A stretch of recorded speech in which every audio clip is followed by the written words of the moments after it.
AI didn't become powerful suddenly in 2022. ChatGPT looks it appeared overnight, but the real story started years earlier. It all started with one AI discovery which changed AI forever. In 2017, researchers at Google published one paper, Attention is All You Need. It introduced a newer architecture called Transformer Neural Network. Earlier model used to struggle with the long sentences and context, but Transformer used something called as attention. Instead of reading word by word like older model, it used to write whole sentence all at once. It helped the model to find the relationship between the words. And all the newer models which we are using right now, including Claude or GPT, are built out of this architecture. But the real breakthrough came next. In 2018, ChatGPT introduced GPT-1, which is of 117 million parameters. You must be thinking, what are the parameters? Think them as a connection in the brain of the model which they have learned during the training. GPT-1 wasn't a very powerful model, but it proved one point. Like, if you train a transformer on enough text, it will able to identify the pattern significantly well.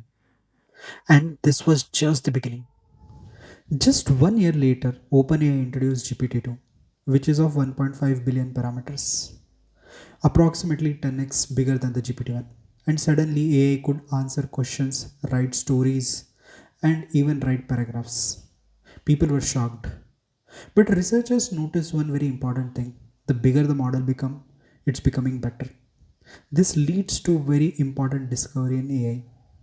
In 2020, researchers discovered something called as AI scaling law. The idea was surprisingly simple. If we could just increase on three things like model size, training data, and compute power, the AI performance improved significantly, not randomly, not occasionally, but consistently. So, we didn't require a new model or new algorithm to make things work. We just required to make model bigger, and industry reacted immediately. Modern AI couldn't have survived if these three didn't existed. First was GPU. Modern AI require sophisticated chipset to train these models, which could perform thousands of calculations in parallel. The second was distribution training. Instead of just one computer training the model, there are thousands of GPUs which are running across data centers. The third was cloud computing. There are companies like AWS and Microsoft which are providing massive compute cluster to train these models.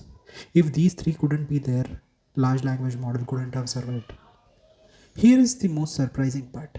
The discovery of scaling laws suggests something unsettling. AI can just getting improved by just getting bigger, more parameters, more training data, more compute. But when we will do the vertical scaling, there is always a chance where we will hit the upper ceiling. So we need to see how this thing progress. But I feel this is just the beginning.